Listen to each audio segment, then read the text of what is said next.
지난 시간에는 로렌츠 변환에 대해서 이야기를 했습니다. 이번 시간에는 그 로렌츠 변화를 이용하여 속도 변환이 어떻게 되는지 한번 보도록 하죠. 갈릴리안 변화, 속도 변환에서는 bx 오좌표에서 봤을 때 미우라는 속도로 움직이고 있는 그 개에서 어떤 물체의 속도라 하는 것은 이런 관계가 있었죠. 그래서 바깥에서 봤을 때의 그 물체 일정한 속도 u로 움직이는 물체 속에서, 그래서 뭐 기차 속에서라든지, 거기서 있던 사람이, 그 안에 있는 사람이 어떤 물체를 던질 때, ux라는 프라임이라는 속도로 던질 때, 바깥에 있는 사람은 이 물체의 속도에다가 움직이는 그 기차의 속력을 더한 그러한 속도로 관찰을 합니다. 자, 그래서 이게 우리가 일반적으로 일상생활에서 보는 속도 변환이고, 이 갈릴리안 속도 변환이죠. 자, 그런데 앞에서 이야기했다시피 이 정지하고 있는 게 O개 하고, 그리고 움직이는 게 O'개, 그 움직이는 개의 속도 U, 요에 자, 관계가 이러한 관계가 성립되는데, 거기에서 갈릴리안 변화에서 이제 이 간과한 것이 이 O개의 시간 t와 O'개의 시간 t 프라임이 같다는 거였죠. 자, 그런데 로렌츠 변환에서는 이 시간이 이 O개와 O'개의 시간이 t하고 t 프라임이 같지 않다는 거였죠.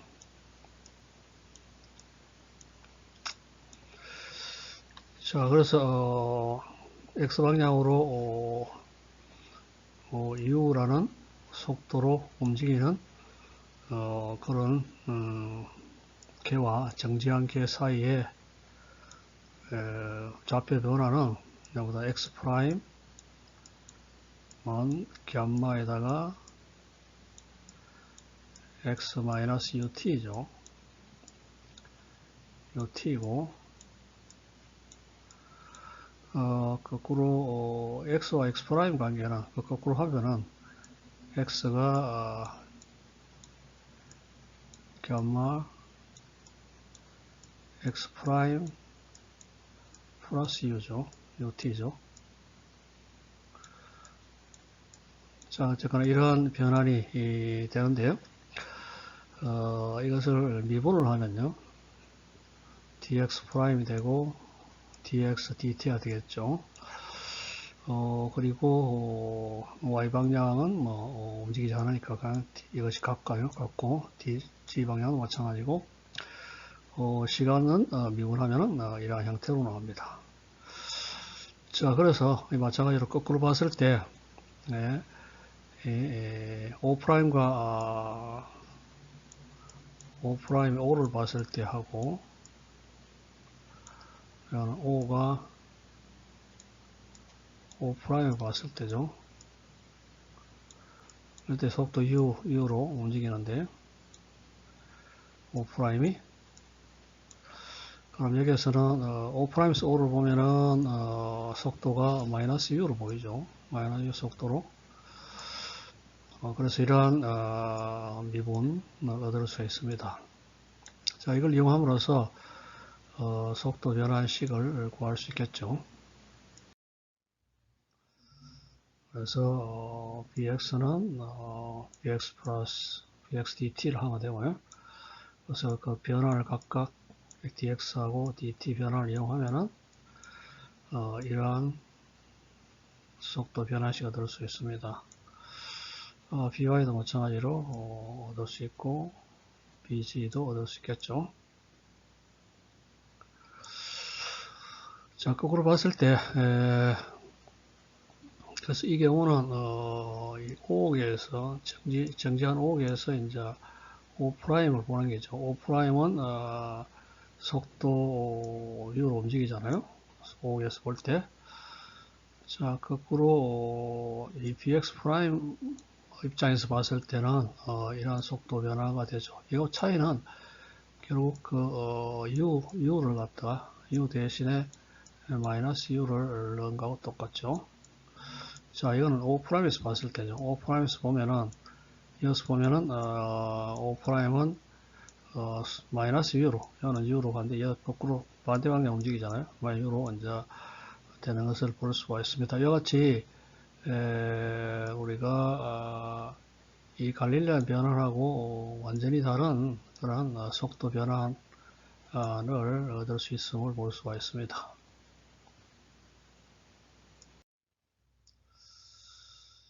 자, 앞에서 이야기했다시피 역변화는 오프라인 속도를 뮤를 마이너스 뮤로 취하는 것 같다고 했고, 그리고 이 속도가 광속보다 적은 경우에는 여기 보다시피 그 O'에서 봤을 때의 O의 속도는 여기 마이너스 U죠. 마이너스 U가 되고 이것도 마이너스가 이런 식으로 되고, 반면에 정지계에서 봤을 때 이건 O'에서 봤을 때죠. O'에서 봤을 때고 이거는 O에서 봤을 때죠. 자, 플러스 U 그 차이가 있음을 기억해 두기 바랍니다. 자, 그래서 속도가 C보다 훨씬 적다면은 결과적으로 이 분모가 이게 무시되잖아요. 이게 무시되기 때문에 결국 갈릴레안 변환으로 환원한 것을 볼 수가 있고요. 그리고 bx가 c인 경우에 여기서 이거 C를 이어주면요. C를 이어주면 떨어져가지고 결국 이제 C를 얻을 수 있어요. BX 프라임은 C고. 마찬가지로 뭐 C를 얻을 수 있겠죠. 자, 그래서 광속은 불변한 것을 이 식에서부터 확인할 수 있습니다. 자, 그래서 이 갈릴레안 변화와 이 로렌즈 변화의 차이를 볼 수가 있죠.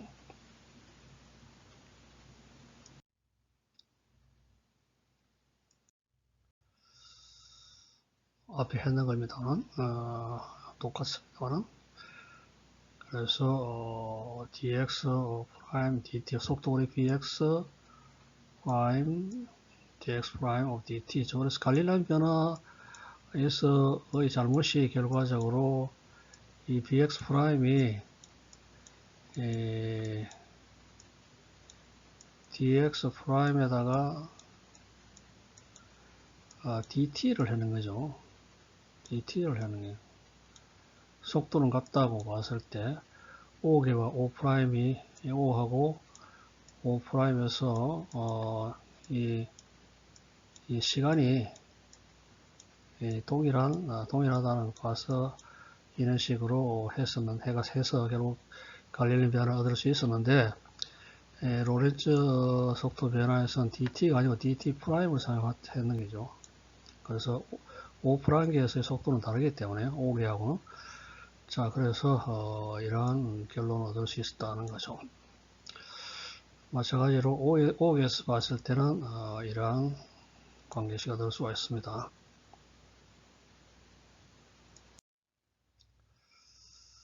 자, 예제를 한번 보겠습니다. 두 우주선 A와 B가 서로 마주보고 움직인다 했어요.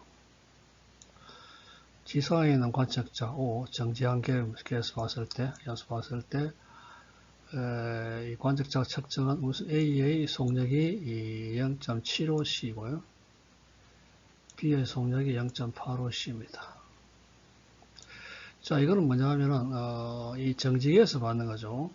그래서 지구계, O계에서 봤을 때, A, O'게, A죠. A계는 0.75로 멀어지고 있고요. 그리고 또한 지구에서 봤을 때, B를 봤을 때, B는 0.85로 다가오고 있잖아요. 다가오고 있으니까 마이너스 썼어요. 자, 그래서 이 O계에서 봤을 때는 그러면 이제 이 지구 정지계에서는 그래 관측했는데 그러면 이쪽 그 O'계에서 관측하면 어떻게 되냐 이 말이죠. 그래서 이 우주선에서 이걸 관찰하면 어떻게 되느냐. 그래서 여기서 관찰하면은 지구에서 관찰하면 이게 0.85C로 지구로 다가오고 있는데요. 정지 상태로 이 지구로 가오는데 이 O'계에서는 속도가 어떻게 될 것이냐 그런 이야기잖아요. 자, 그러니까 우리 O'계니까 bx''을 구하는 거죠. 그럼 이것이 마이너스고 마이너스죠.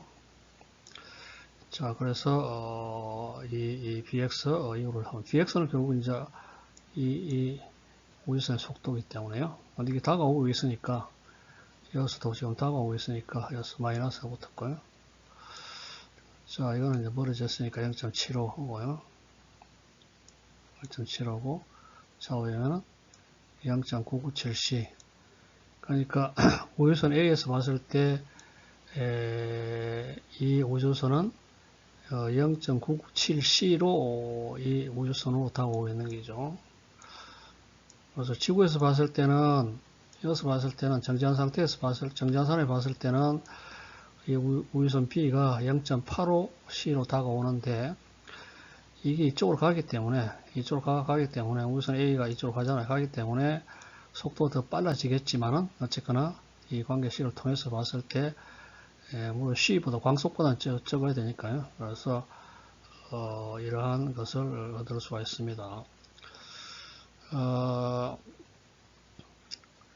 그래서 이 갈릴레오 변화에서 보면은 결국 이제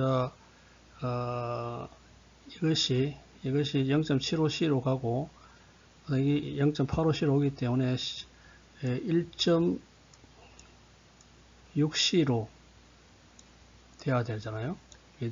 이쪽으로 가는 A가 이쪽으로 가는데 이게 0.85C 다가오기 때문에 상대 속도로 보면은 0.16C가 돼야 되는데 물론 광속보다 커서 안 되죠. 그래서 이거는 갈릴레오 변에서는 이래 나오는데 이거는 이 상대성 원리에 맞지 않고 그래서 이러한 로렌츠 변환, 속도 변환식을 통해서 봤을 때 0.997C로 B가 A에서 볼 때 B가 이 정도의 속도로 가까이 오고 있다는 것을 보여주고 있습니다.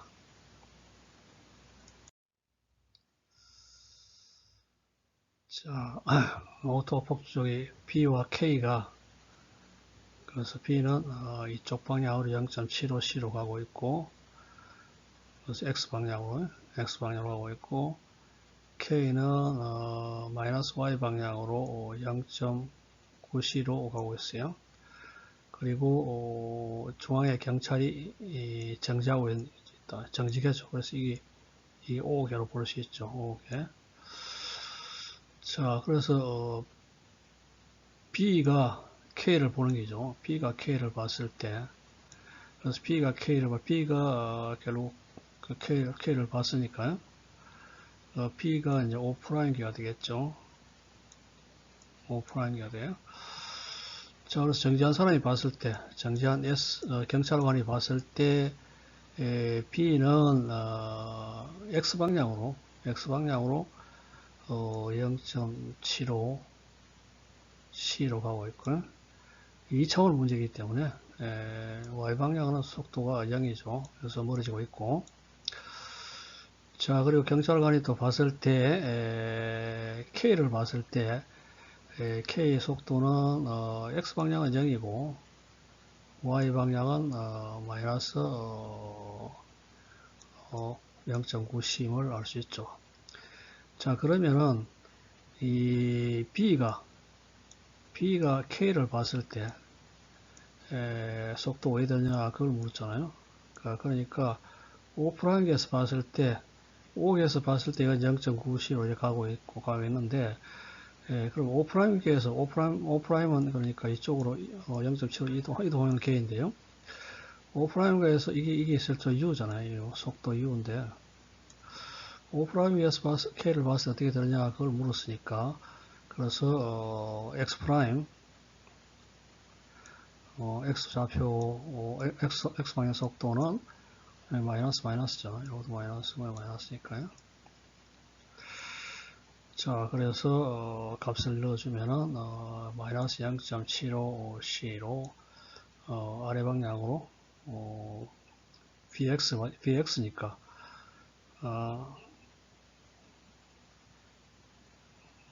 멀어지고 있네.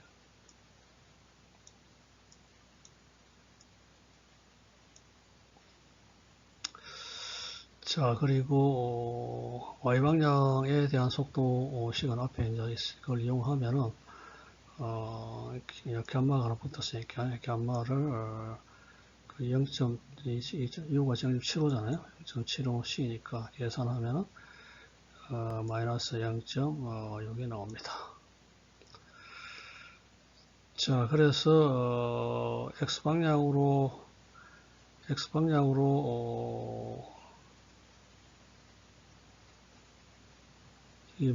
마이너스니까 이쪽으로 오고, 그리고 X는 이쪽이지. 0.75죠. 0.75C가 이거 0.75고, 그 다음에 Y방향으로 0.6C 이거죠.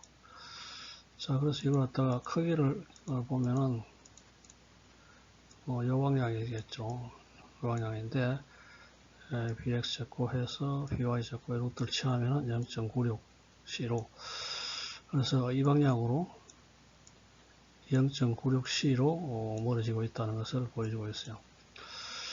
자, 그래서 이 써있는 정지한 경찰관이 봤을 때 K는 밑으로 Y방향으로 아래 방향으로 0.9c로 달리고 있는데, 오른쪽 0.75c의 속도로 달리는 O'에서 K를 봤을 때는 이 K는 이와 같이 이러한 방향으로 속도 0.96c로 움직이고 있다는 걸 보여주고 있습니다.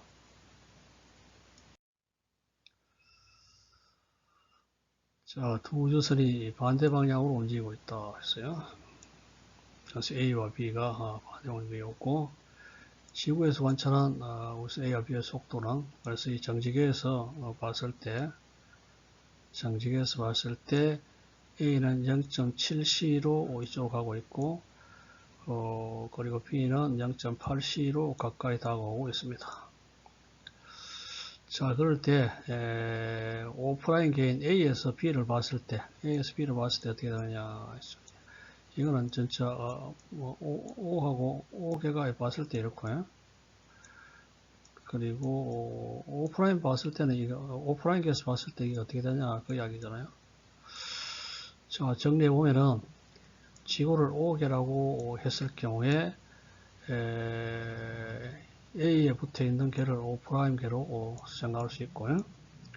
그래서 O개에서 관찰한 것은 O' A가 0.7c로 멀어지고 있고요. 그리고 이 B의 이 속도는 0.8c다. 주로 마이너스 다가오니까 마이너스인데요. 따라서 우선 A에서 봤을 때, O'에서 봤을 때 우선 B의 속도는 B'이죠. B'이니까 마이너스고요. 그래서 0. U는 0.7c를 잡으면 되고요. 여기다가 그리고 B는 다가오고 있으니까 0.8c를 잡으면 되겠죠. 더해주면은 계산해 보면은 0.96c다. 자, 그래서 결국 이제 A에서 봤을 때 요것은 0.96C로 다가오겠다는 거죠. 그래서 정지하게에서 봤을 때 0.8C인데 이건 0.7C로 가고 있는데 이쪽으로 오기 때문에 갈릴라인 변화로 따지면은 1.5C가 되죠. 상대 속도가 1.5C가 돼야 되는데 1.5C는 광속보다 커지니까 이거 아니죠. 자, 그래서 갈릴라인 변화는 맞지 않고 이 로렌츠의 속도 변환식을 통해서 계산해 보면은 이것이 0.96C로 다가오겠다는 것이죠. 그래서 O에서 봤을 때는 0.8C로 A, B가 0.8C로 다가오겠는데 A 입장에서 봤을 때는 이것이 그보다 더 빨라지겠죠. 물론 이것이 이건 이쪽 오기 때문에 그래서 0.96C를 얻을 수가 있습니다.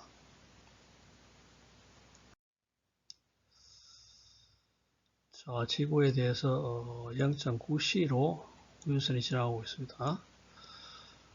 우주선이 0.5C의 속도로 우주선에 뒤에 있으니까 속도로 가진 미사일을 우주선 정면으로 발사했다고 하자. 이 미사일을 지구에서 보면 속도가 어떻게 될 것이냐. 그래서 여기서는 지금 문제가 뭐냐면 이 지구 정지기에서 봤을 때 이 우주선은 0.9C로 이런 식으로 가고 있어요. 가고 있고 그리고 여기서 미사일을 발사했는데 이 O'에서 관측했을 때 O'에서 관측했을 때 이 미사일이 0.5C라는 게죠. 자, 그러면 여기서 지구의 정지기에서 봤을 때는 이 0.5C가 아니겠죠. 어떻게 되냐 그걸 물었어요. 자, 그래서 지구가 O계이고 우주선이 O'계입니다. 자, 지구에서 볼 때 우주선은 0.9C로 가고 있고요. 이유가 0.9C고 그리고 우주선 O'에서 관찰한 미사일 속도가 0.5C입니다. 0.5C인데 따라서 이 지구에서 볼 때 미사일 속도는 B죠. B 프라임 아니고 B고 그리고 여기 플러스 되죠. 플러스 되고 자, B 프라임 미사일 속도죠. 미사일 속도가 이제 이건 0.5C죠. C가 아니고 0.5C. 미우는 0.9C니까 요걸 이렇게 잡아 보면은 둘 다 멀어지기 때문에 플러스고요.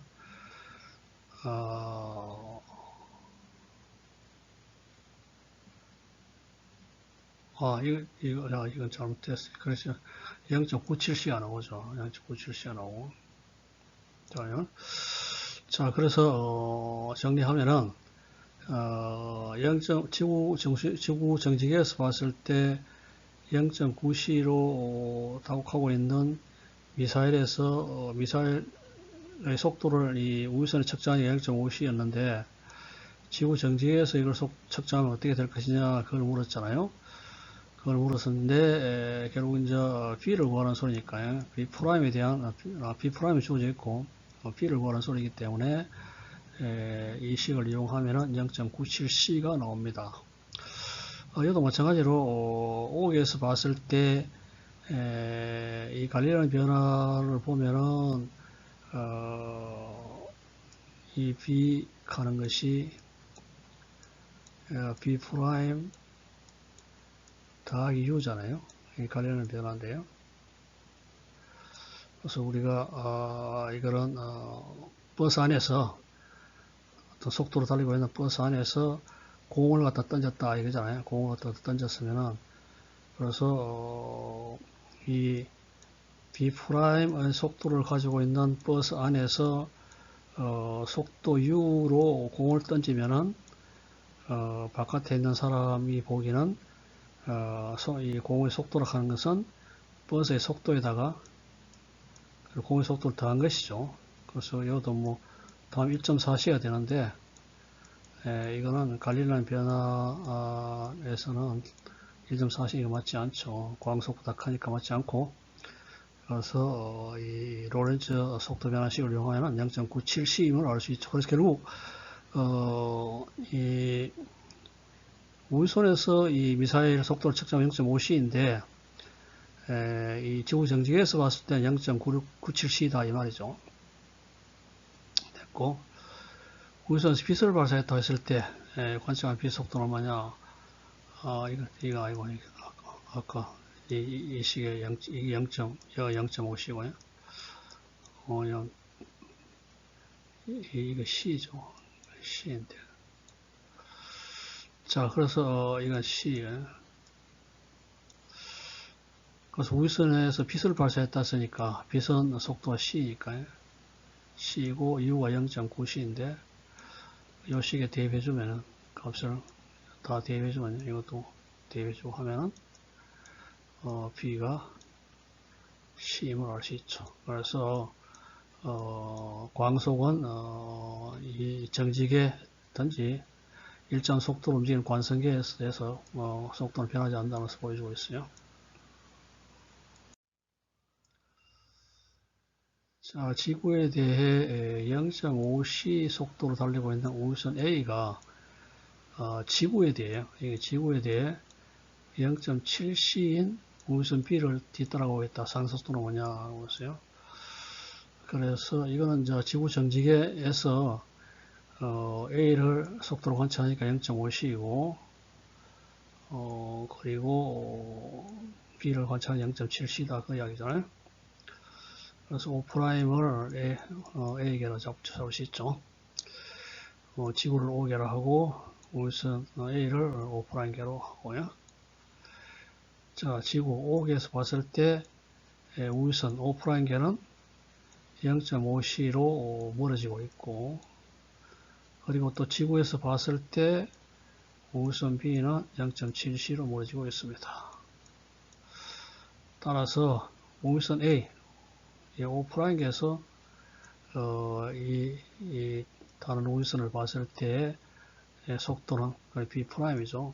B'은 마이너스고요. 그래서 값을 잡으면 0.31c다. 그래서 O'에서 봤을 때는 우주선의 속도가 0.31c다는 것을 알 수 있죠. 자, 이건 결국 이제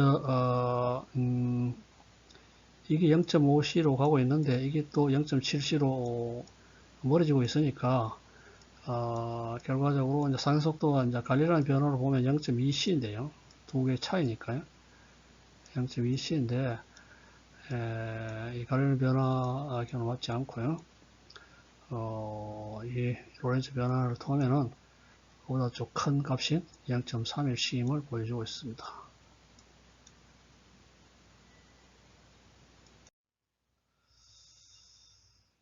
자, 다음에는 이 상대론적 운동량과 에너지에 대해서 보도록 하겠습니다. 그래서 관성의 사이의 변화는 로렌츠 변화를 따른다는 것을 앞에서 봤고요. 물리 법칙은 로렌츠 변화에 대해서 변하지 않아야 된다. 그래서 운동량이라든지 에너지 등의 정의는 로렌츠 변화에서 변하지 않아야 된다.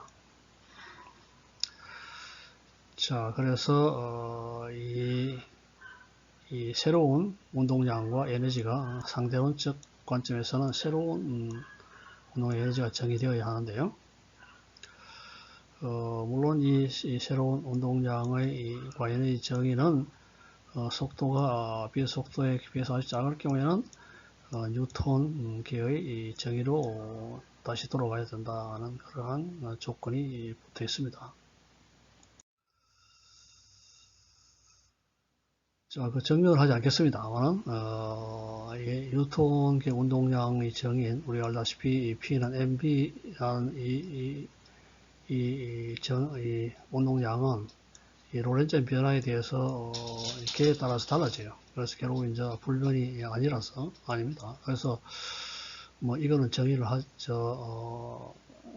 우리가 증명을 할 수 있는데 이 증명에 대해서는 이야기하지 않겠습니다. 그래서 운동량의 정의가 이런 식으로 되어 있잖아요. 그래서 이 DT라는 것을 우리가 프로프 타임으로 사용하면 된다. 자, 그래서 이 프로프 타임은 움직이는 물체의 고정된 시계에서 측정된 시간으로서 모든 관성계에 보아도 동일한 시간을 나타낸다. 따라서 DT 대신에 D 타우를 사용한다. 그렇죠? 자, 그리고 이 DT하고 D 타우 관계가 이런 관계가 있기 때문에 결과적으로 상대론적 운동량의 정의는 감마 MB로 주어진다. 그렇죠? 자, 됐고.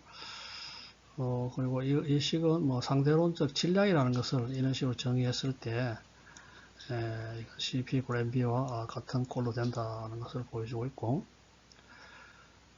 그리고 이 물체의 비속도에 가까워지면은 이 B가 C 가까이 되면 밑에가 0이 되니까 0분의 1은 무한대가 되죠. 그래서 상대론 질량은 무한대가 된다. 그래서 속도가 빨라지면은 이 상대론적 질량이 무한대가 되기 때문에 결과적으로 물체의 속도는 B 속도보다 작아야 된다고 해석할 수 있다. 그런 것을 보여주고 있어요.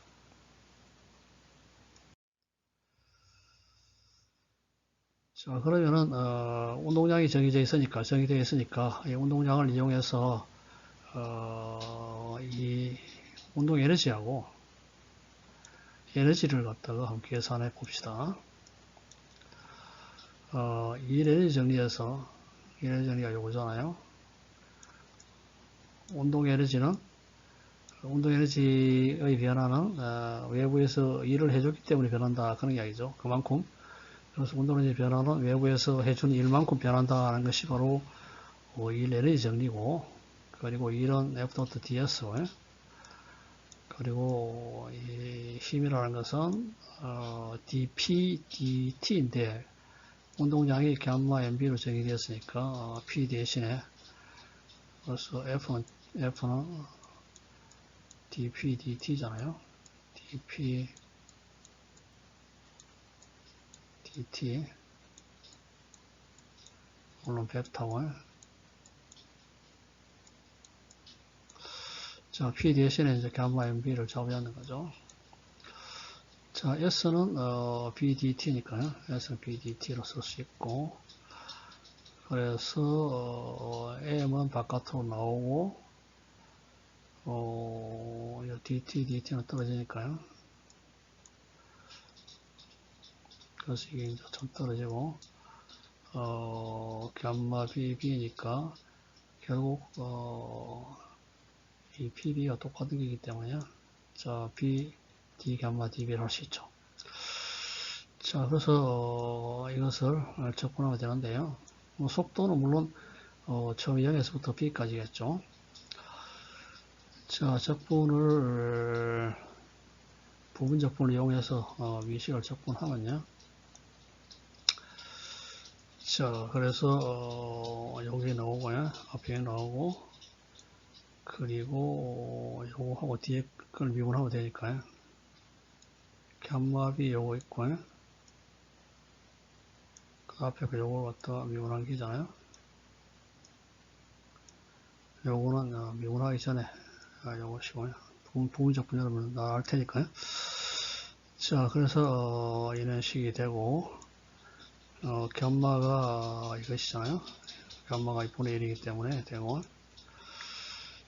자, 감마 MB 제곱 되고, 이거 미분할 수 있잖아요.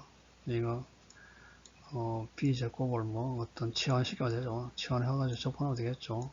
T 해가지고 치환하면은 2B, DB가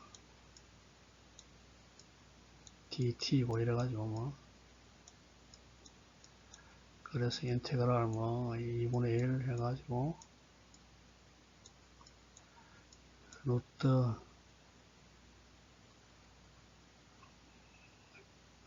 이거 갖다 해가지고 하면 되겠죠. 그래서 뭐 어렵지 않을 테니까요. 1 마이너스 t 제곱 뭐 이런 거 하면 되겠죠. 자, 그래서 미분을 하면은 얘 나옵니다. 얘 나오고, 그래서 이걸 b하고 0 좌우해줘 가지고 하면 최종적인 값을 얻을 수 있죠. 자, 그 상대적 운동 에너지는 이런 식으로 주어집니다.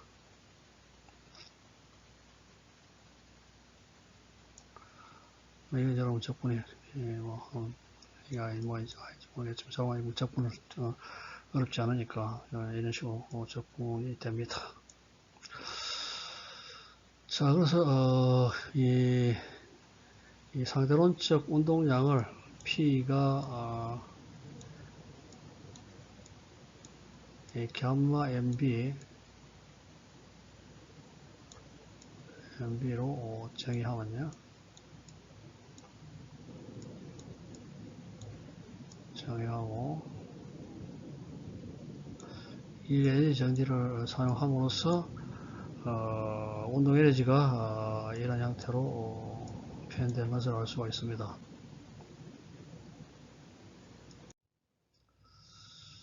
자, 여기서 물체의 속도가 빛의 속도에 비해서 아주 작을 경우에는 이 감마 자체가 여기 적잖아요. 요 값이 작기 때문에 이런 식으로 전개가 가능되고 하고요. 자, 그래서 위식에 비해서 K가 감마 마이너스 1 MC 제곱이었으니까요. 자, 감마를 좌우해주면은 결과적으로 K가 이래 되죠. 그래서 우리가 고전적인 뉴턴 역학에서의 이 운동 에너지로 환원되는 것을 알 수 있습니다. 자, 빛의 속도가 물체 속도가 빛 속도에 비해서 아주 적을 때는 고전적인 운동 에너지 정의로 돌아간다는 것을 보여주고 있습니다. 물론 운동량도 우리가 더 이야기할 필요도 없이 P가 감마 MB인데요.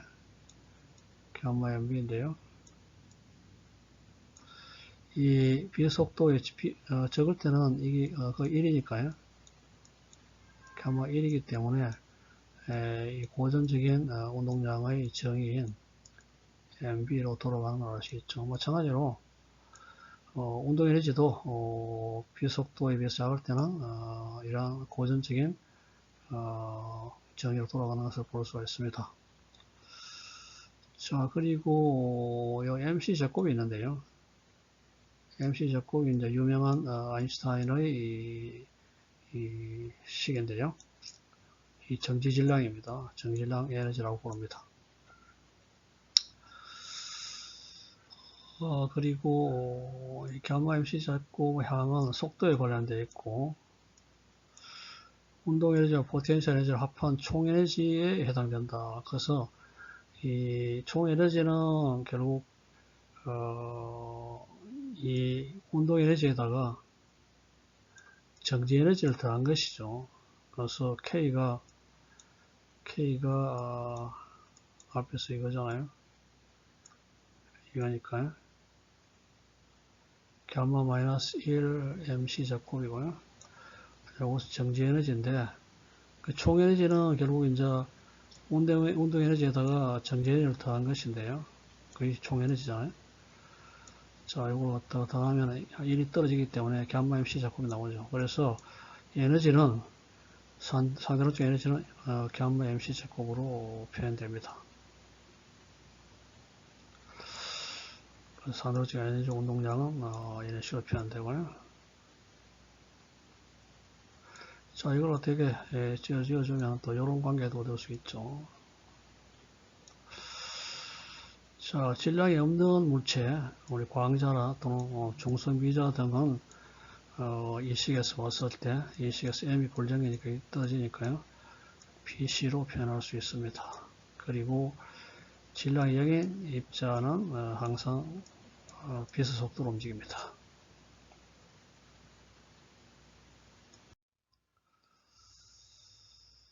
자, 뭐 똑같은 이야기를 여기 하고 있으니까 생략하고 넘어가겠습니다. 그래서 이러한 상대론적 운동량의 정의된다. 그래서 gamma MB가 되었다. 라는 걸 보여주고 있고, 자, 예를 들어 보겠습니다. 질량이, 이것은 전자가 0.75C로 움직이고 있다 했어요. 상대론적 운동량의 크기와 고전적인 식과 비교하라 했는데요. 그래서 이 식을 이용하되니까요. B가 0.75C이기 때문에 잡이하면은 이런 값이 나옵니다.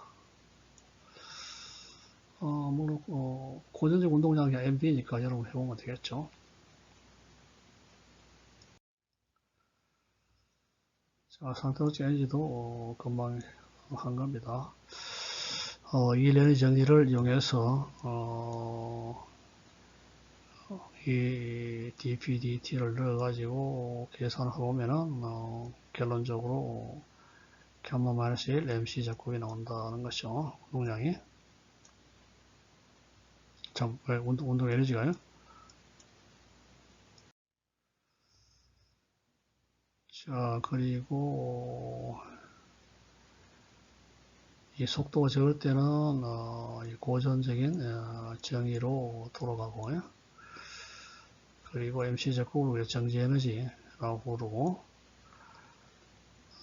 그래서 총 에너지는 토탈 에너지는 운동 에너지에다 정지 에너지 해보면은 에너지는 gamma MC 제곱이 나오고요. 자, 그리고 이 운동량과 에너지 사이 관계는 이런 관계가 있다는 것을 앞에서 보았습니다.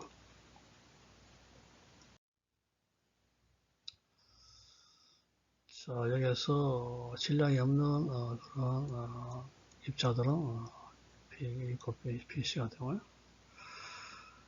그리고 전자의 질량 에너지, 전자의 질량이 0.511 MeV입니다.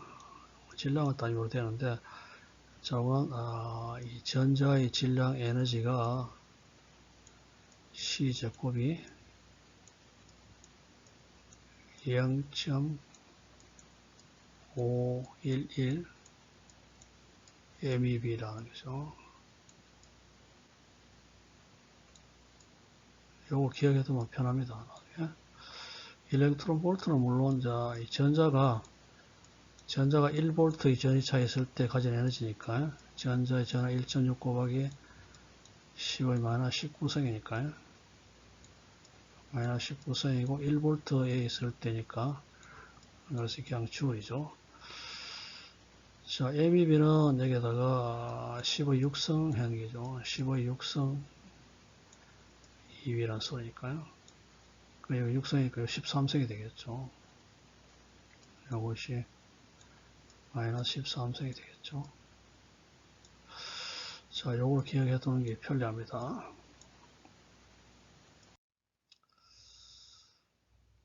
자, 양성자의 정지 에너지를 구해보자. 전자볼트로. 양성자의 질량은 1.6 곱하기 1.67 곱하기 10 27성 kg이고, 그리고 비속도는 3 곱하기 18성 미터 제곱이고, 일렉트론 볼트를 하려면 1.6 곱하기 10 마이너스 19성 줄 하면 되고요. 그래서 MEB로 고치면 938 MEB가 나옵니다. 그래서 양성자의 에너지, 질량 에너지 P 할까요? MPC 제곱은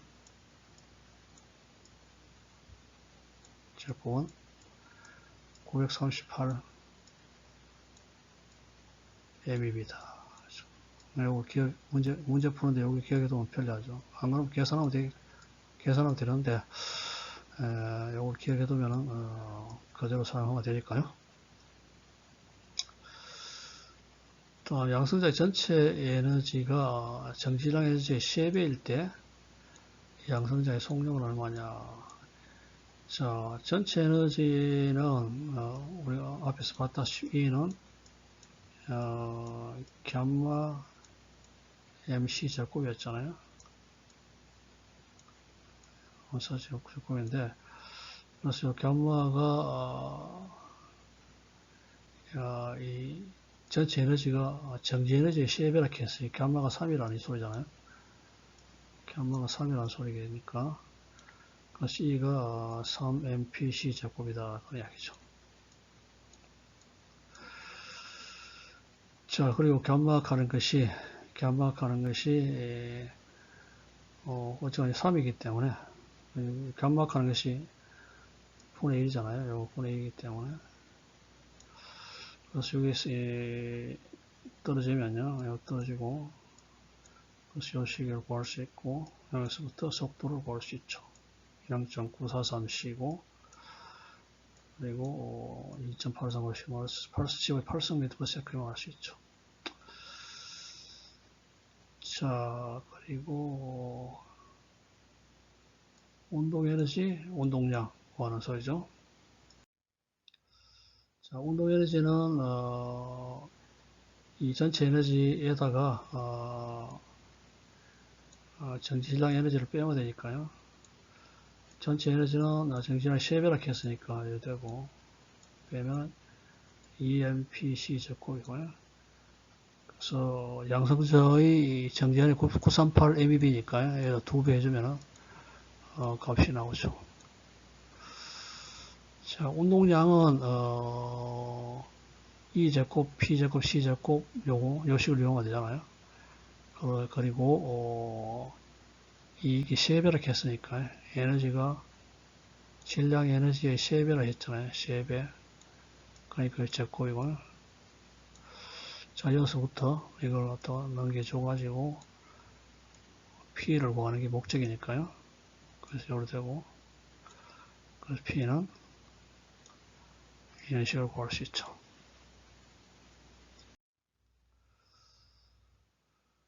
자, 속력이 0.9C인 우주선에 60kg의 사람이 타고 있다. 지구에서 볼 때 이 사람의 질량은 얼마냐? 이 그러니까 질량이 이제 속도가 커지면은 커진다는 것을 앞에서 보았는데 그것이 이런 식으로 표현되었으니까요.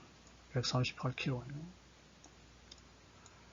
속도가 0.9C일 경우에 60kg의 질량 가진 사람이 이 지구 정지계에서 볼 때 138kg로 관측된다 그런 이야기고요. 속도 0.9C인 전자의 운동 에너지와 총 에너지 구하라 했어요. 전자 전지량은 앞에서 봤다시피 0.511 MeV고요. 총 에너지는 감마 MC 제곱이기 때문에 감마 MC 제곱이고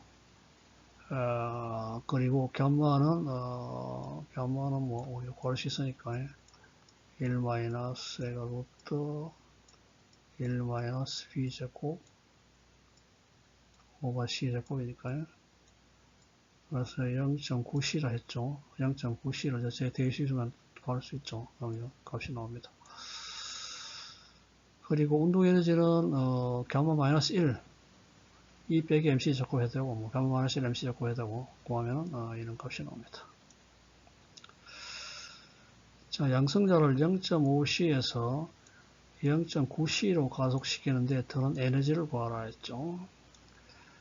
자, 감마 값을 구해보면요. 이 감마 값을 구해보면은, 그래서, 감마 0.5C에 대한 것을 구하면은 1.154가 나오고요. 0.9C를 구하면 2.294가 나와요. 자, 에너지 차이는, 전체 에너지가 감마 MC 제곱이기 때문에, 에너지가 감마 MC 제곱이잖아요.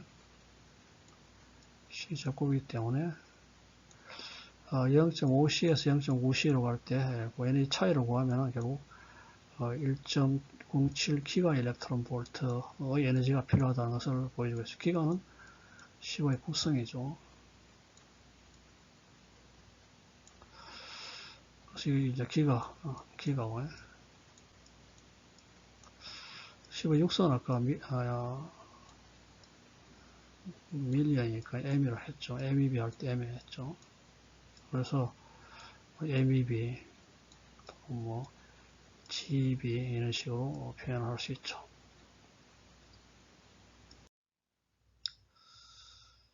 자, 다음에 상도론적 도플러 효과 봅시다. 도플러 효과는 우리가 1학기 때 도플러 효과를 배웠죠. 그래서 음파에 대한 도플러 효과를 배웠는데 이 음원과 관측자가 서로 상대적인 운동을 하면은 이 음파의 진동수와 다르게 관측된다는 것을 갖다 우리 보았는데요. 자, 그런데 이 비서의 도플러 효과 경우에는 이 관찰자나 또 광원이 상대적인 운동에도 불구하고 항상 빛속도가 C라는 점이 이제 우리 음파의 경우에 다릅니다. 그래서 빛은 어떤 사람이 보더라도 항상 속도는 C라는 것이 이 음파하고 다르죠. 그게 좀 다르고요.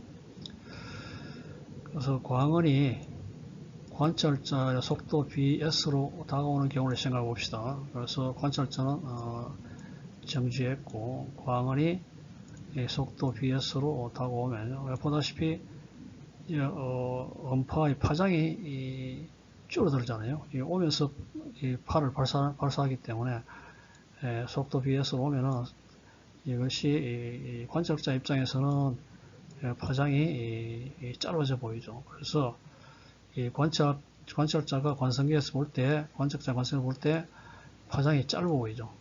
그래서 F람다는 B고요.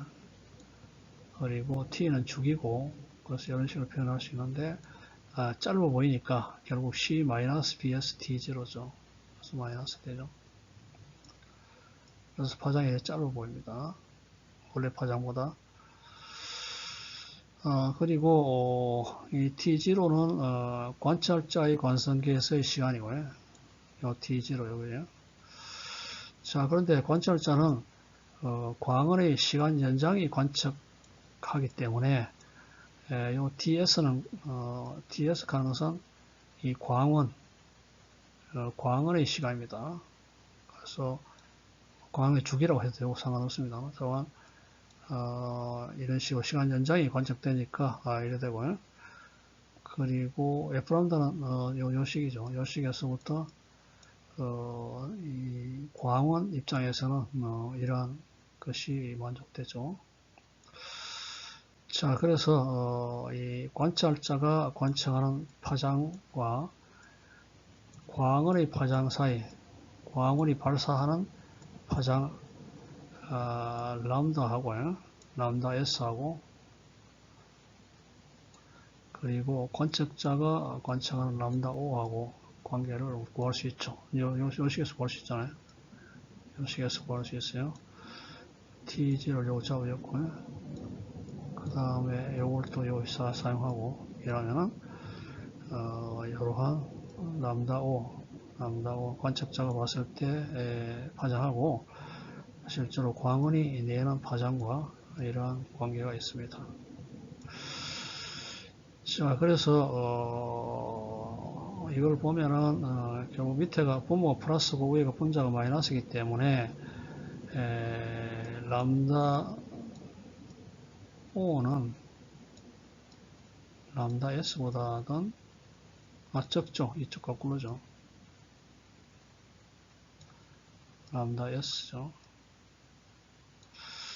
자, 그래서 광원이 관찰자 속도 다가오면은 파장이 줄어들어 보인다 그 이야기죠.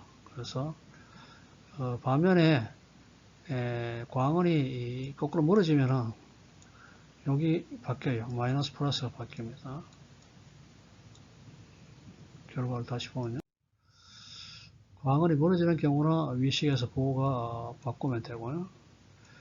자, 그래서 이 광원 관찰자가 다가가면은 파장이 짧아지는 청색 편의 효과가 보인다. 청색 쪽으로, 청색이 파장이 짧은 쪽이잖아요. 청색 편이라고 부르고, 반대로 멀어지면은 광원 관찰자가 멀어지면은 파장이 길어지는, 그래서 파장이 그것이 적색 쪽이죠. 그래서 적색 편의 효과가 발생합니다. 빛의 경우는 광원과 관찰자의 운동 방향과 관계하고 상대적인 경우가 되니까요. 상대 운동이 중요하다.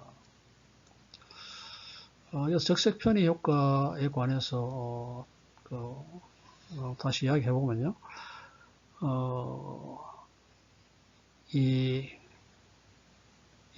우주가 우리 지구에서 관찰했을 때 그 우주가 멀어지는 걸 관찰을 했어요. 그래서 적색 편의를 관찰했죠. 적색 편의를 관찰했는데 별에서 나오는 이 특정 원소의 이 스펙트럼을 관찰해 보면은 정지한 어떤 기체의 스펙트럼보다 파장이 긴 쪽으로 이런 식으로 관찰할 수 있어요. 그러니까 적색 편의를 관찰할 수 있죠. 특히 수소를 많이 이용하는데요. 수소의 스펙트럼을 별에서 이제 수소 스펙을 갖다가 수소가 내는 빛을 갖다가 발산하니까 그걸 관찰하면 되겠죠. 그래서 관찰을 해보니까 이 정지한 수소 혼자서 내는 그하고 별에서 오는 것을 관찰하니 별에서 오는 게 이제 적색적으로 이 파장이 이동한 것을 관찰되었어요. 그래서 그것을 통해서 우리 우주가 멀어지고 있다는 것을 우리가 알 수 있고요. 자, 그걸 통해서 이 우주가 태초에는 서로 뭉쳐져 있다가 갑자기 폭발해가지고 그래서 지금도 이래 멀어지고 있다. 그래서 소위 이제 빅뱅 이론이라는 것이 나왔죠. 그래서 우주가 147억 년 전에 하나의 점으로 되어 있다가 폭발해가지고 이 우주가 팽창하고 있다. 그래서 팽창을 이 도플러 효과의 적색 편의를 관찰하면서 확인을 했죠. 허벌이라는 사람들이 관찰해가지고 이제 빅뱅 이론이 나오게 되었습니다. 자, 이 도플러 효과에 관한 예를 한번 봅시다. 우주선이 이 노란색의 빛을 발하는 그런 별을 향해서 가고 있는데요. 그래서 이 별을 관찰했을 때 푸른색 빛으로 보이기 위해서는 어떻게 달려야 되느냐. 그래서 가까워야 되겠죠. 이 별이 있는데 여기서 이제 빛을 내는데 우주선이 다가오고 있죠. 다가오고 있으니까 이거는 뭡니까? 가까워지고 있으니까 청색 편이죠. 이거보다 청색 편이잖아요. 그래서 원래는 노란색인데 이게 이제 우주선이 박아서 푸른색으로 보일 때까지 달릴 때 속도가 뭐냐 이거 묻죠. 자, 그래서 이 람다 제로가 짧아져야 되니까 밑에가 플러스고 위가 마이너스죠. 이거는 람다에서는 이제 별이 발산하는 빛이고요. 이거는 우주선이 관측하는 빛의 파장이죠. 자, 이 식을 이용함으로써 0.45의 속도로 달리면은 노란색 별이 푸른색으로 보인다. 도플러 효과 때문에.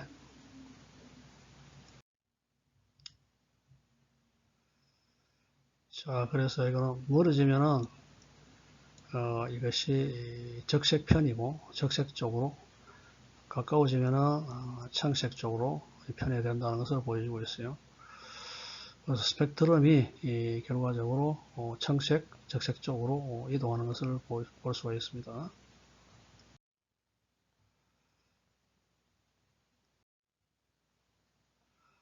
금방 이야기한 것이고요. 자, 지금까지 일반 상대, 특수 상대성 원리에 대해서 기본적인 것에 대해서 이야기를 했습니다. 일반 상대론에 대해서는 뭐 크게 이야기하지 않겠습니다. 그냥 간단하게만 이야기하도록 하겠습니다. 그래서 특수상대 이론은 앞서 봤다시피 일정한 속도로 움직이는 관성계 사이의 상대성 이론이고요. 일반 상대성 이론은 일정히 가속되는 가속계 비관성계에 대한 상대성 이론입니다. 그래서 등가 원리에 의해서, 등가 원리는 좀 이따 설명하겠습니다. 일정한 가속계는 중력과 동일합니다. 그래서 따라서 일반 상대성 이론은 중력에 관계된 상대성 이론입니다. 자, 등가 원리를 보면요. 예를 들어 바깥을 볼 수 없는 우주선 안에서 시계를 떨어뜨리는 실험을 했을 때에 시계가 바닥으로 떨어지는 것을 보고 이 우주선 안에 있는 사람은 중력이 있다. 중력에 의해서 시계가 떨어져 있다는 것을 떨어진다는 것을 그것을 판단하겠죠. 그래서 결과적으로 이 사람은 아하 중력이 있는 우리가 행성에 있구나 하는 것을 갖다가 우리가 그런 식으로 판단한다 그런 이야기죠. 자 화면에 그래서 이거죠. 중력이 있으면은 시계를 놓으면 밑으로 떨어지겠죠. 중력에서. 자, 그리고 우주선이 일정하게 가속하는 위로 올라가는 그러한 우주선일 경우에 시계를 놓으면은 이 가속 때문에 이제 시계가 밑으로 떨어지죠. 그래서 우리 엘리베이터 안에 있을 때 엘리베이터가 위로 올라가면은 우리가 밑으로 눌리지는 그런 느낌을 얻잖아요. 그 중력이 작용하죠. 자, 그래서 결과적으로 이 중력과 일정 가속도는 동일하다는 것을 보여주고 있다는 것이죠. 그래서 등가 원리를 이야기하고 있고요. 또 하나는 여기 작은 구멍을 내가지고 빗소리를 쏘아주면요. 빗을 쏘아주면은 이 빛이 중력에 의해서 이런 휘어지는 것을 관찰할 수 있습니다. 마찬가지로 이 가속계에서 빛을 쏘면은 이 가속대이기 때문에 빛이 휘어지는 걸 관찰할 수 있죠. 그래서 아주 빠른 엘리베이터 타고 있을 때에서 빛을 쏘면은 빛이 여기에 바로 이래 가는 게 아니고 이 가속되기 때문에 밑에 떨어지죠. 그래서 이 경우에도 같이 이제 중력과 가속계가 동일하다는 것을 보여주고 있죠. 그래서 결과적으로 일반 상대성 원리는 결국 가속계에 관계되는 상대성 원리지만은 어찌가 중력에 적용할 수 있다. 왜냐하면 중력과 가속은 동일하다, 등가다 하는 것을 보여주고 있습니다. 금방 이야기했어요.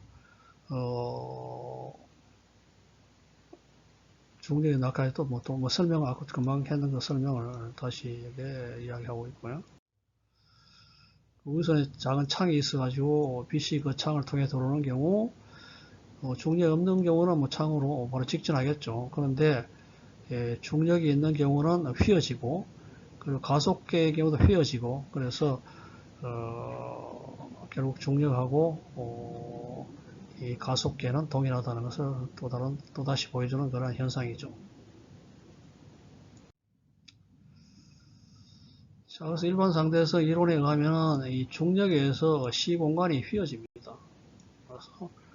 그래서 이 중력이 있으면은 이 주위의 공간이 휘어지고요. 자, 중력을 만드는 질량이 존재하는 주위의 공간은 휘어진다. 그래서 이런 식으로 휘어져 있다.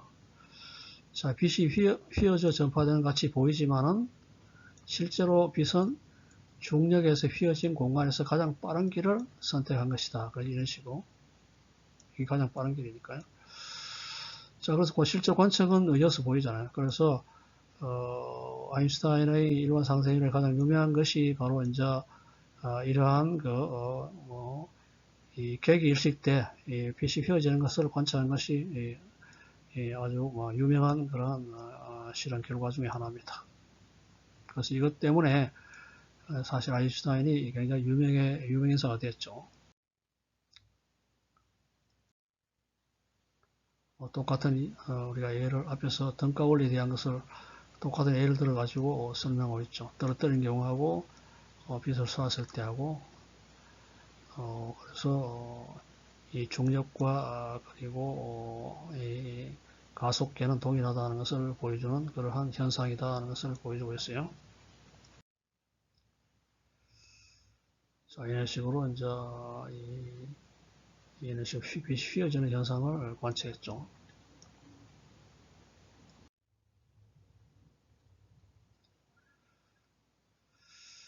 자, 그리고 이 중력에 의한 적색 편의를 관찰할 수 있다. 그리고 중력의 시간 지연.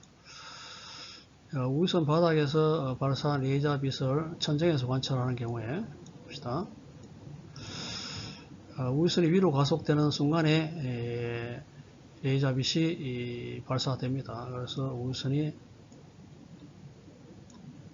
위로 가속되는 순간에 레이저 빛이 발사돼요. 그렇죠? 자, 우주선이 위로 움직임으로 천정에 있는 사람은 도플러 효과를 관찰하죠. 그래서 위에서 관찰하는 사람에서는 이 가까이 다가오기 때문에 도플러 효과를 자, 이게 참 이게 이제 이 가속되기 때문에 위로 가속되기 때문에 레이저 빛을 쏘면 이게 이쪽으로 올라가기 때문에 결과적으로 멀어지죠. 멀어지니까 파장이 길어지죠. 레드 시프트를 관찰합니다. 적색 편의를 관찰합니다. 자, 그리고 반면에 가속될 때 위에서 레이저 빛을 쏘고 밑에서 관찰하는 경우를 봅시다. 자, 그러면 이제 이 위로 가속되니까 이 가까워지잖아요. 그렇죠? 그래서 이게 이제 우로 가까워지니까 그래가지고 천정에서 레이저 빛이 발사되고 바닥에서 그 빛을 관찰하는 경우에는 관찰자가 빛에 가까워짐으로 이 파장이 도플러효과에서 파장이 짧아요. 블루 시프트가 관측됩니다. 자, 등권을 적용하면 가속계에서 관찰되는 도플러효과는 중력이 존재하는 행성에 멈춰있는 우주선에도 동일하게 만족할 수 있죠. 그래서 등권에 의해서 중력과 가속계는 동일하다고 했으니까요. 그래서 지표에서 레이저 빛이 발사된다고 했을 때 이게 행성이 있을 때 행성에 이제 멈추어 있는 우주선이요. 중력이 작용하잖아요. 밑으로 중력 가속도가 작용하고요. 자, 지표에 레이저 빛이 지표에서 레이저 빛이 발사된다고 했을 때 위로 올라갑니다. 발사할 때 지상에 있는 관측자는 지구 중력에서 파장이 길어진 아까 똑같이 위에서 관찰하면 파장이 길어진 적색 편의를 관찰되고 반면에 요 밑에 있는 사람은 위에서 레이저를 쏘면 파장이 짧아지죠. 그래서 이러한 중력 적색 편의를 관찰할 수가 있습니다. 자, 그리고 높은 탑 안에 천정과 바닥에 동일한 레이저가 설치되어 있다. 천정에 있는 관측자는 아주 정확한 진동수 측정기를 가지고 있다. 그렇죠? 1초 동안 측정기를 작동하여 천정에 있는 레이저의 진동수와 바닥에서 올라온 레이저 진동수를 측정한다. 바닥에서 올라온 빛은 적색 편이죠. 봤다시피 중력 때문에 위에는 적색이고 적색 편이고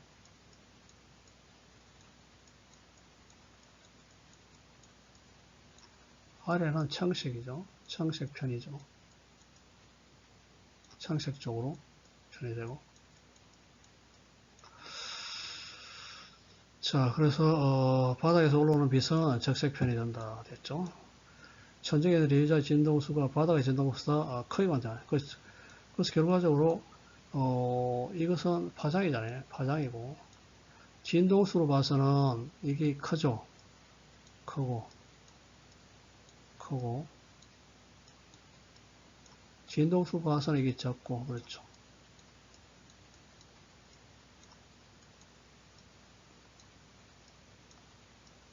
파장으로 봐 이게 길고 왜 이렇게 길고 길고 이게 이제 밑에가 짧은데요. 파장의 진동수 역수잖아요. 자, 그래서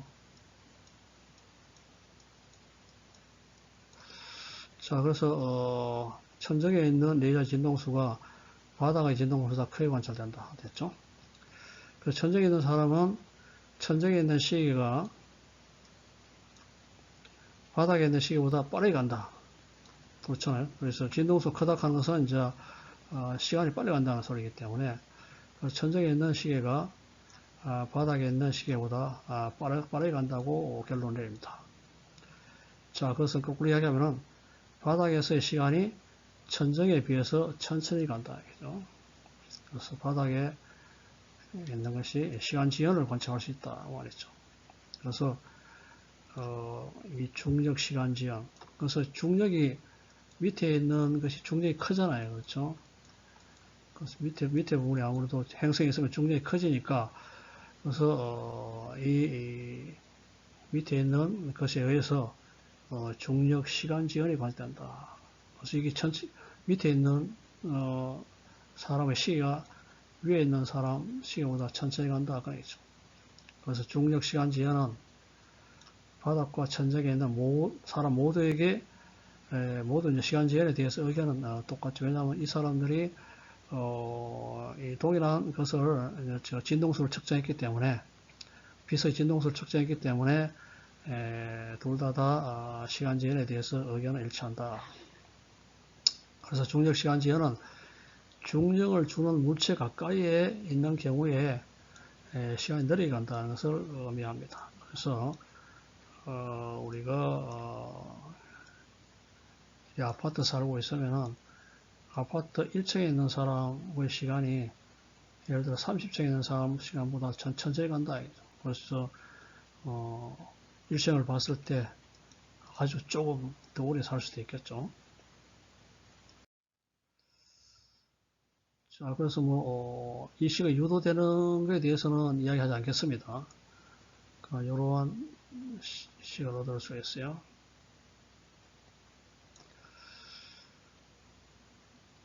그래서 델타 t 프라임 하는 것은 시간 변화인데 이 중력이 있는 곳이고요. 중력이 존재하는 곳에서의 시간 간격이고요. 델타 t라고 하는 것은 이 중력이 존재하지 않는, 그래서 중력이 없는 경우. 자, 그리고 C는 광속이고요. 요거는 중력 상수고, M은 이 중력이 미치는 물체의 질량이죠. 그리고 R은 이 떨어진 거리, 중력에서 떨어진 거리죠. 자, 그래서 이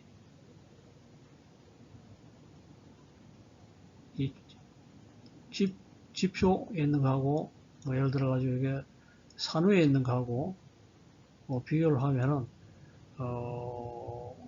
이 중력이 존재하는 지표 근방이 산 위보다도 시간이 천천히 가죠.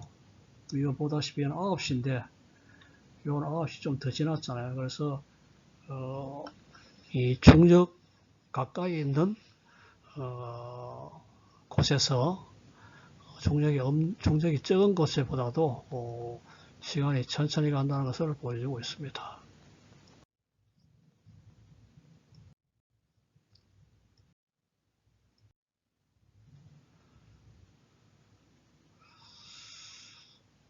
자, 이것도 우리가 이 시험 범위하고는 관계가 없습니다만, 이 상대성 원리 관점에서의 시간에 대해서 지금까지 배운 것을 좀 종합해가지고 어떤 경우가 생길 수 있느냐 하는 것을 보도록 하겠습니다. 특상대성 원리에 의하면 우리가 배웠다시피 이 관성계 일정한 속도로 움직이는 계 사이의 관계를 주는데요. 이 정지한 사람과 일정한 속도로 움직이는 사람의 어떤 시간이 아주 여러 가지 어떤 관계를 갖다가 주는 것이 바로 특수상대성 원리고요. 일반 상대성 원리는 가속계 상대성 원리로 주로 중적 이론입니다. 예를 들어 1층 사는 사람과 3층 사는 사람의 시간 간격 이런 것들을 중적 관계되는 것에 대한 것을 주는 것이 바로 이제 일반 상대성 원리입니다.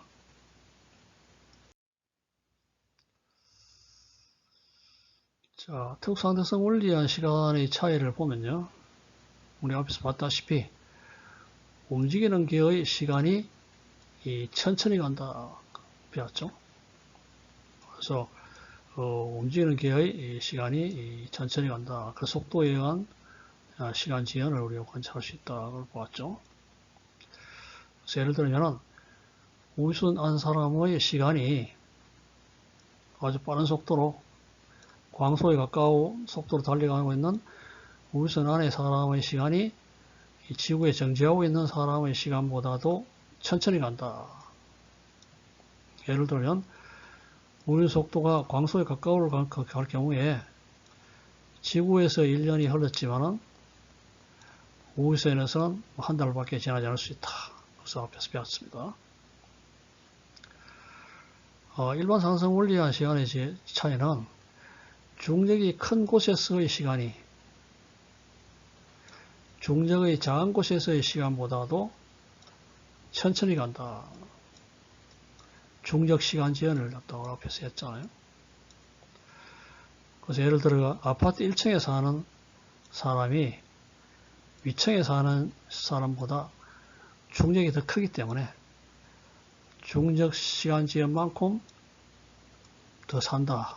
이런 식으로 이야기할 수 있겠죠. 자, 속도와 시간 지연은 앞에서 우리가 배웠다시피 이런 관계가 있었잖아요.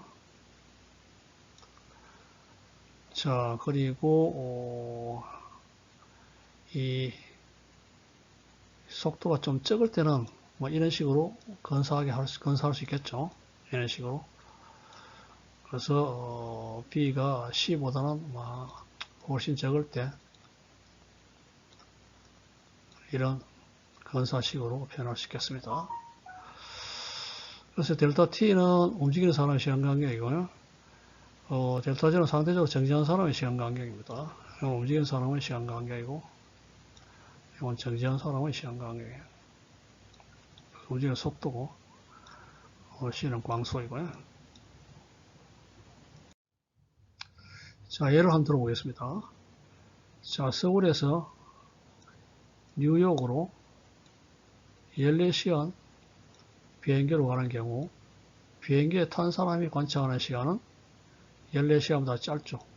움직이는 사람 운동에 의한 시간 지연이 생기니까요. 자, 비행기의 속도를 음속의 90% 할 때 대충 300m/s 된다 쳤을 경우에 앞에 식에서 요 값을 구하면 이래 되고, 자, 그래서 이것은 14시간을 여기다 곱하면은 25 나노세컨드. 자, 그래서 서울에서 뉴욕까지 14시간 가는데 14시간보다도 25 나노세컨드 더 천천히 간다. 물론 상당히 이 값이 작습니다만, 왜냐하면 광속에 비해서 이 비행기 속도가 워낙 적기 때문에 큰 차이는 우리가 관찰할 수 없습니다. 자, 반면에 우주선의 속도가 빛의 속도의 90% 가까이 되는 아주 빠른 경우에는 여기서 0.9c를 넣으면은 0.44T0. 그 결과적으로 지구에 30광년 떨어진 은하를 빛속도 90%로 갈 경우에 우주선 안의 사람은 13.2년의 나이를 시간 지연 때문에 지구의 사람은 30년을 본다. 그래서 이와 같이 이제 속도가 아주 빠를 때는 이 특수항자성 원리의 시간 지연이 속도에 의한 시간 지연이 크다는 것을 볼 수 있습니다. 지금 현재 우주선이 이제 지구 탈출 속도가 대충 11.2km/s고요. 태양계 살수 속도가 16.26km/s니까 이것이 광속에 비해서는 상당히 광속에 비해서는 10^-6선밖에 안 되죠. 그래서 효과가 이 시간 지연에 대한 효과가 별로 없는데 만약 미래에 광속에 가까운 그런 우주선이 있을 경우에 만들어질 경우에는 꽤 큰 시간 지연 효과를 우리가 볼 수 있다는 것을 보여주고 있습니다.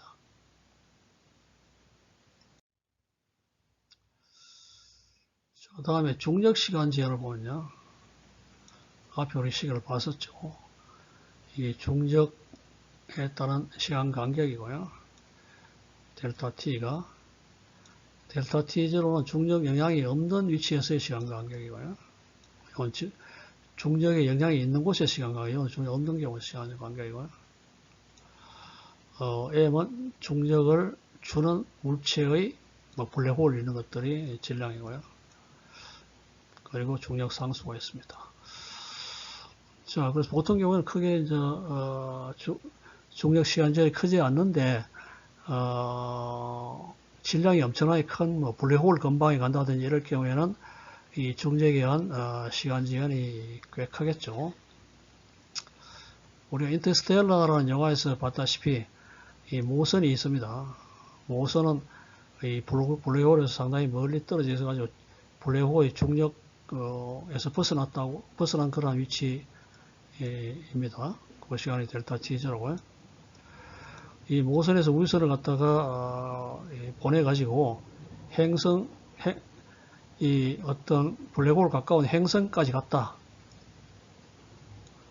블랙홀에서 R 떨어진 위치의 행성까지 가까이 갔을 경우에 이 블랙홀의 중력 영향권에서 이제 중력 시간 지연을 갖다가 관찰할 수 있죠. 그래서 이 델타 t제로 차이가 나겠죠. 자, 예를 들어 가지고 우주선이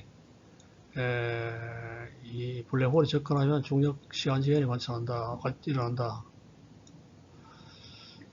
자, 모선에서 발사된 우주선이 태양 질량의 66억 배, 이보다 더 큰 그런 블랙홀도 있을 수 있습니다만 이러한 상당히 큰 블랙홀 가까이에 있는 행성에 접근한다고 하십니다. 이 행성은 블랙홀과 태양에서 해왕성까지 거리에 해당하는 거리만큼 떨어져 있다. 우주선이 이 행성에 착륙했다고 할 때 블랙홀의 영향이 없는 모선에서의 시간 간격 비가 어느 정도 시간 지연이 일어났겠냐. 앞에 식이 이건 식이죠. 델타 t 이건 모선에서의 시간이고 요거는 시간 지연이 생긴 것이고, 그렇죠? 자, 태양 66배라니까 질량이 이 정도고요. 태양이 이 정도니까요. 자, 그리고 태양에서 해왕성까지 거리가 이 정도입니다. 자, 결론을 시간이 반으로 줄어듭니다. 그래서 이 모선에서의 1년은 이 행성에서의 이 반년에 해당된다고 볼 수 있죠.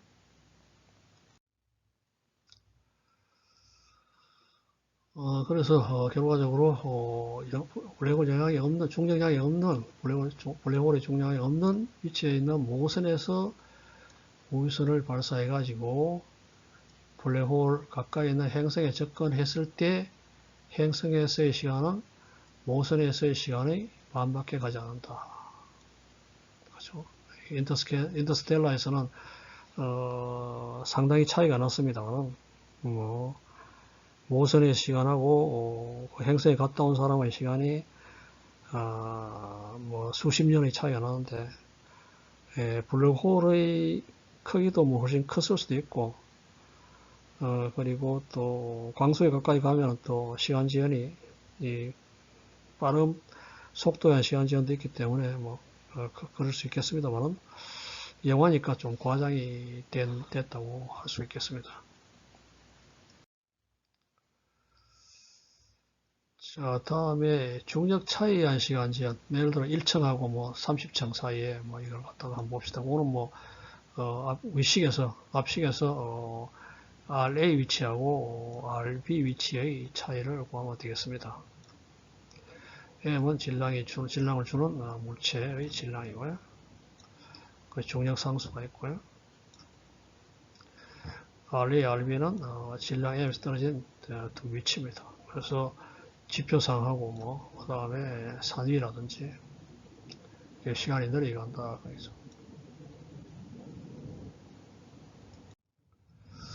자, 예를 들어 가지고 해수면 포항 앞바다에 사는 사람과 이 에베레스트 고산지 3000m 고지에 사는 사람 사이에 중력 시간 지연 때문에 발생하는 수명 차이 뭐 얼마 안 되겠습니다. 계산해 보면요. RA, RB가 차이 나고요. 자, 포항에서 해수면이니까 지구 반경이죠. 6,370km고요. 그 다음에 에베레스트 고지에 사는 사람은 여기다가 지구 반경에다가 뭡니까 해수의 높이 3km를 갖다가 3,000m니까 됐죠. 자, 그렇게 계산하면은 이런 값이 나옵니다. 이건 1초당 시간 지연율이죠. 자, 그래서 하루 동안의 시간 차이는 24시간에다가 3,600초. 이건 한 1초에 대한 두 위치의 시간 차이이기 때문에 하루 동안은 24곱에 3,600을 어떻게 곱해주면 되겠죠. 그럼 28.3 나노미터가 나옵니다. 이 80살까지 산다고 했을 때 89에 365를 해주면은 0.8ms 한다니까. 뭐 별 차이 없죠. 그래서 해수면에 사는 사람이 3,000m 고지에 사는 사람보다 중력 시간 지연에 의해서 0.8ms 더 오래 산다. 뭐 별 차이는 없겠습니다. 이런 계산이 나옵니다. 자, 다음에는 우리가 일상생활에서 GPS를 많이 사용합니다. GPS는 이 위치를 주는 그러한 장치죠. 그래서 글로벌 포지셔닝 시스템이라고 GPS라고 합니다.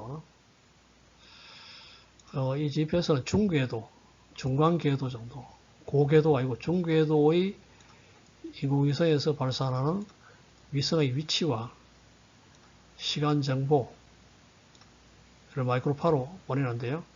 이 GPS 수신기로 받아가지고 위치를 결정하는 거죠. 그래서 일종의 뭐 삼각 청량 비슷합니다. 어쨌거나 적어도 3개 정도만, 3개 위성만 있으면 사실 3개 위성에서 보내는 신호를 받으면은 그 위성의 위치하고 시간이 주니까 그에 따라서 우리가 그 수신기, 우리가 자동차에 있는 수신기라든지 이런 수신기 또는 뭐 이 전화기에 있는 수신기가 그 세계의 그 위치하고 시간 정보를 계산함으로써 이 지구상의 위치를 우리가 결정할 수 있거든요. 근데 실제적으로 이제 이 GPS에 사용하는 위성 개수가 24개 정도예요. 그래서 주로 미국 건데요. 그 미국에서 이 GPS를 군사 용도로 쭉 사용하다가 1990년 정도 들어가지고 일반인들이 사용할 수 있도록 했습니다. 또 근래 뉴스 보면은 중국에서도 이 독자적인 뭐 GPS 시스템을 위성을 갖다 띄어보내가지고 이제 GPS 시스템을 만들었다고 합니다만 어쨌거나 우리가 자동차에 있는 이 GPS 수송기는 신호만 받을 수 있는 장치입니다. 신호를 보내는 장치는 아니에요. 그래서 인공위성에서 보내는 신호를 받기만 하죠.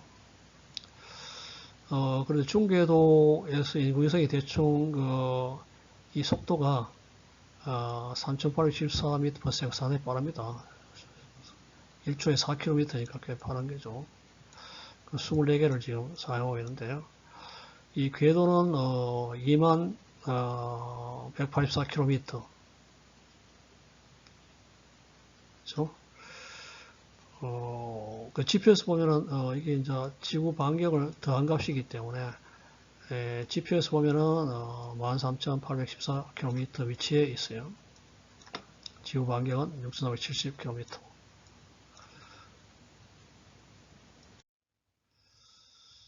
자, 그래서 이 인공위성이 굉장히 빠른 속도로 움직이잖아요. 빠른 속도로 움직이기 때문에 특상대성 원리에 대한 시간 지연이 있을 수 있죠.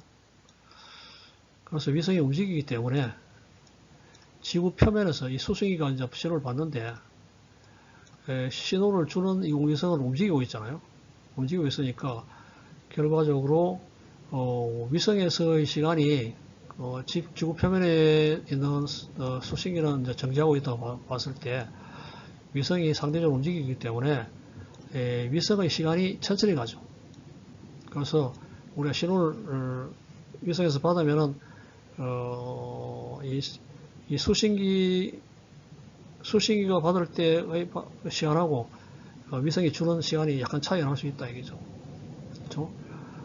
그래서 위성의 시간이 천천히 가니까 지표 시간하고 하면은 시간 지연을 계산할 수 있죠. 그래서 앞에 이제 위성 속도 4km라고 했잖아요. 대충 4km/s니까요.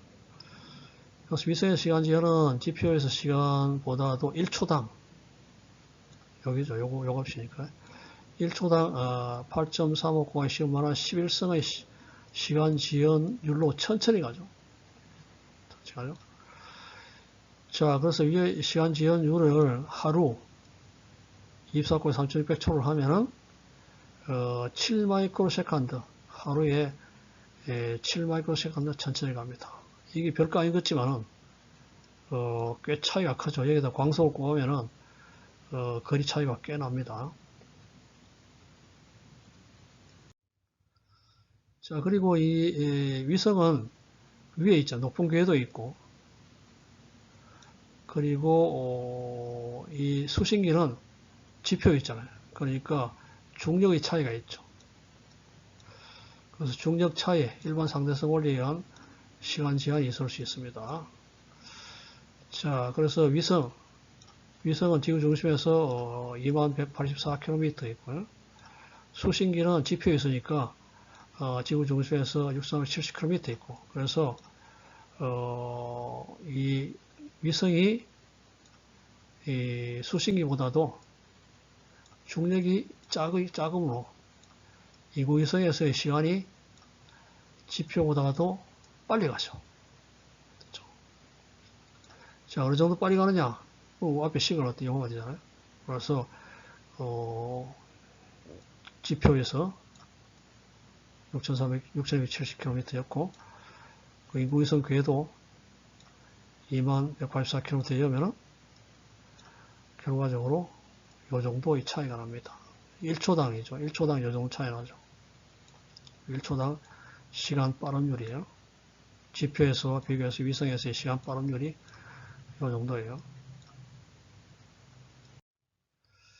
자, 그래서 위성에서의 시간이 이 지표에서의 시간보다 1초당 시간 빠름률이 이 정도면 빨리 가죠. 자, 하루를 계산하면 24곱하기 3600 하면은 하루 동안에 지표의 시간보다도 45.85 마이크로 초만큼 빨리 갑니다. 빨리 가죠. 이 정도. 자, 결론적으로 상대성 원리에 의해서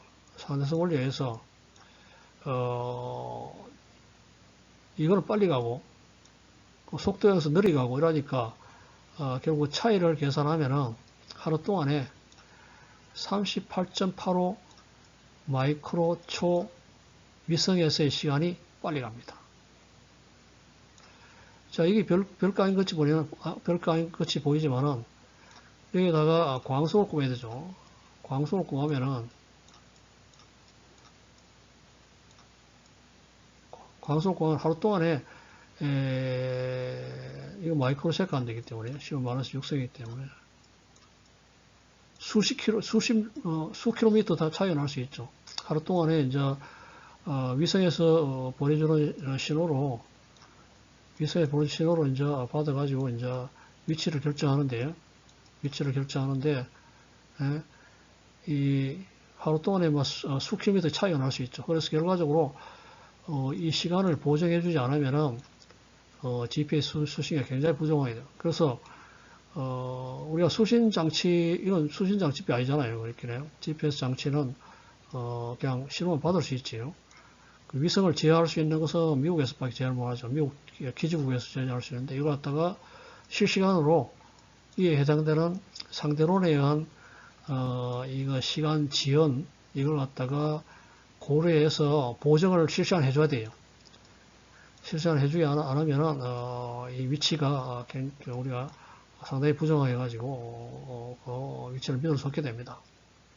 자, 따라서 이 지상의 지역국에서 이 시간 차이 나는 것만큼을 계속적으로 보정을 해줘야 돼요. 그래서 뭐 이거 좀 상세하게 값을 갖다 넣었습니다만 주로 진동수 조절하는데요. 왜냐하면 저 마이크로파로 보내기 때문에 신호를 마이크로파로 보내요. 그래서 12.23MHz의 마이크로 보낼 경우에 일반 상대성 보정률하고 여기 1초예요. 정도 있죠. 통상대성 보정률이 1초의 정도니까 그 차이가 이 값인데요. 이 값인데 결국 그 진동수 차이가 결국 요 정도 차이가 나죠.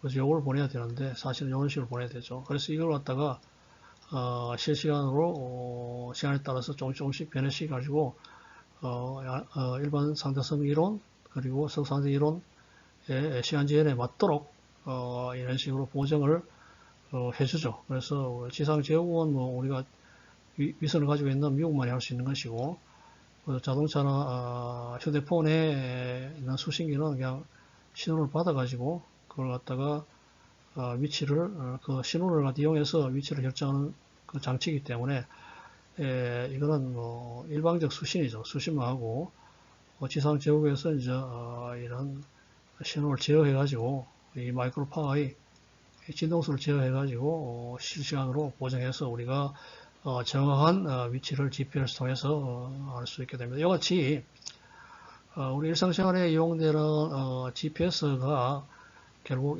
상대성 원리와 밀접한 관계가 있다는 것을 보여주고 있는 사례라고 볼 수 있겠습니다.